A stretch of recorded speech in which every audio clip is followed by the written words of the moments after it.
নমস্কার বন্ধুরা, সাথী কিচেনের আবারও এক নতুন রেসিপিতে আপনাদের সবাইকে স্বাগত জানাই। রান্নার ঝামেলা ছাড়া কি করে এই রকম টপাকুল কিংবা টককুল কিংবা বড়ইয়ের আচার বানাবেন তার সহজ রেসিপিটি আজকে আমার চ্যানেলে শেয়ার করছি। তাই ভিডিওটি কোথাও স্কিপ না করে শেষ পর্যন্ত দেখে নেওয়ার অনুরোধ থাকলো। এইভাবে আচার বানিয়ে আপনারা অনেক দিন পর্যন্ত সংরক্ষণ করে রাখতে পারেন। কোনো রকম কড়াইতে রান্নার ঝামেলা ছাড়া, গ্যাস জ্বালানোর ঝামেলা ছাড়া সহজেই আচার তৈরি করতে পারবেন। প্রথমেই দেখুন লাগবে এই রকম কিছু বড়ই। বড়ইয়ের মধ্যে মিশিয়ে নিচ্ছি লবণ। এখানে প্রায় 600 গ্রাম বড়ই আছে, কাঁচা বড়ই নিয়েছি, সেই ক্ষেত্রে এখানে আমি 2 টেবিল চামচ দিচ্ছি লবণ। লবণ কিছুক্ষণ মেখে রেখে দিচ্ছি। এতে দেখবেন বড়ইয়ের গায়ে লবণটা খুব সুন্দরভাবে ঢুকে যাবে এবং বড়ইগুলো আগে থেকে অনেক নরম হয়ে যাবে। খুব ভালো করে লবণটাকে বড়ইয়ের গায়ে মিশিয়ে নিচ্ছি। এই রকম ঝাঁকিয়ে ঝাঁকিয়ে মিশিয়ে নেবেন, তাহলে দেখবেন খুব সুন্দর ওপর নিচে মেশানো হয়ে যাবে। আর কিছুক্ষণ রেখে দেওয়ার পরেই, প্রায় 2 থেকে 3 ঘন্টা রেখে দেওয়ার পরেই দেখবেন এর গা থেকে জল ছাড়তে শুরু করবে। এই লবণগুলো গলে গিয়ে জলে পরিণত হয়ে যাবে। এই নুন জলের মধ্যে বড়ইগুলোকে ডুবিয়ে রাখতে হবে প্রায় সারা রাতের জন্য। এই প্রসেসটা সাধারণত বিকেলেই করলে ভালো হয়। বিকেলে কিংবা রাতে এই লবণটা ভালো করে মিশিয়ে নিয়ে একটু ঢাকনা দিয়ে ঢেকে রেখে দেবেন সারা রাতের জন্য। তাহলে লবণটা দেখবেন খুব ভালোভাবে ঢুকে যাবে। তারপরে সকালে দেখুন এগুলোকে এরকম একটু রোদের মধ্যে দিয়ে দিয়েছি। আর এখানে দেখুন বড়ইয়ের গা থেকে কিন্তু নুনগুলো গলে জলে পরিণত হয়ে গেছে। আর বড়ইগুলো আগে থেকে দেখুন কতটা নরম হয়ে গেছে। বড়ইগুলো এরকম নরম হয়ে যাবে আর নুনটা দেখবেন খুব ভালোভাবে বড়ইয়ের গায়ে ঢুকে যাবে। এই যে এক্সট্রা জলটা, এটা কিন্তু ফেলে দেব। তারপরে এগুলোকে একটু থালার মধ্যে রোদে দিয়ে দিতে হবে। খুব ভালো করে শুকিয়ে নিতে হবে। এই কুলগুলোর গায়ে যাতে জল না থাকে সেটা কিন্তু খেয়াল রাখতে হবে। দেখুন একদিন মোটামুটি রোদে রাখার ফলে কুলগুলো খুব সুন্দর নরম হয়ে গেছে আর কালারটা এরকম চেঞ্জ হয়ে গেছে। এখন এগুলোকে একটু থালার মধ্যে বিছিয়ে নিয়ে চড়া রোদের মধ্যে রেখে দিচ্ছি সারাদিনের জন্য। তাতেই দেখবেন বড়ইগুলো বেশ সুন্দর শুকনো হয়ে আসবে, আগের থেকে অনেকটা শুকনো হয়ে আসবে আর কালারটাও দেখবেন অনেকটা ব্রাউন হয়ে যাবে। দেখুন প্রায় 1 থেকে 2 দিন সময় লাগবে এই রকম বড়ইগুলোকে শুকিয়ে নিতে। বড়ইগুলো শুকিয়ে নেওয়ার ফলে দেখুন কত সুন্দরভাবে তৈরি হয়ে গেছে। এখন এই বড়ইগুলোকে ভালো করে একটু ফাটিয়ে নেব।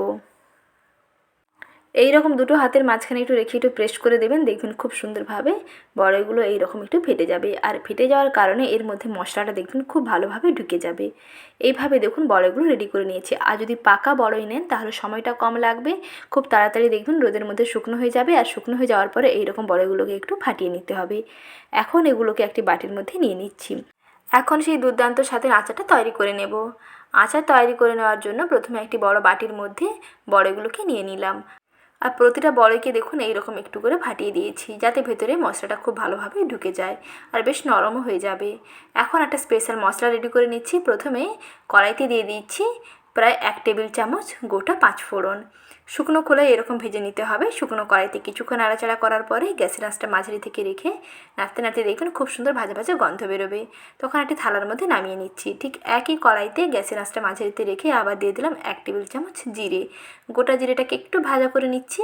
কালারটা দেখুন অনেকটা চেঞ্জ হয়ে গেছে এবং সুন্দর ভাজা ভাজা একটা গন্ধ বেরোচ্ছে। এই পর্যায়ে এটাকে একটু থালার মধ্যে নামিয়ে নিচ্ছি। আর লাগবে শুকনো লঙ্কা, প্রায় 2 থেকে 3টে শুকনো লঙ্কা দিয়ে দেবেন। যদি ঝালটা বেশি পছন্দ করেন তাহলে অবশ্যই ঝালের পরিমাণটা একটু বাড়াতে পারেন, আর কম চাইলে কম দেবেন। শুকনো লঙ্কাটাকে একটুক্ষণ এরকম নাড়াচাড়া করার পরে দেখুন খুব সুন্দর কালার চেঞ্জ হয়ে গেছে। আর এগুলো ঠান্ডা করে নিয়ে তারপরে মিক্সচার গ্রাইন্ডারে গুঁড়ো করে নিতে হবে, আর আধা ভাঙা করে গুঁড়ো করতে হবে। এখন প্রথমে বড়ইগুলোর মধ্যে দিয়ে দিচ্ছি গুঁড়ো চিনি। 2 টেবিল চামচ দিচ্ছি গুঁড়ো চিনি, আর 1 চামচ দিচ্ছি ভাজা জিরের গুঁড়ো, আর দিচ্ছি হাফ চামচ শুকনো লাল লঙ্কার গুঁড়ো, আর দিচ্ছি সেই স্পেশাল আচারি মশলা। শুকনো খোলায় ভেজে নেওয়া শুকনো লঙ্কা, জিরে এবং গোটা 5 ফোড়ন ভেজে নিয়ে গুঁড়ো করে নিয়েছি, সেই মশলাটা দিয়ে দিলাম। এখানে 1 চামচ সেই ভাজা মশলা দিলাম, আর দিয়ে দিচ্ছি 1 চামচ সর্ষের তেল, আর 1 চিমটে হলুদ গুঁড়ো দিয়ে দিয়েছি। এখন সব কিছুকে ভালো করে মিশিয়ে নিতে হবে। এই রকম বড়ইয়ের গায়ে মশলাগুলো দিয়ে ভালো করে মিশিয়ে নিতে হবে। আর সবশেষে দিয়ে দিতে হবে সামান্য 1 চিমটে বিট লবণ। এতে টেস্টটা দেখবেন অনেক গুণেই বেড়ে যাবে।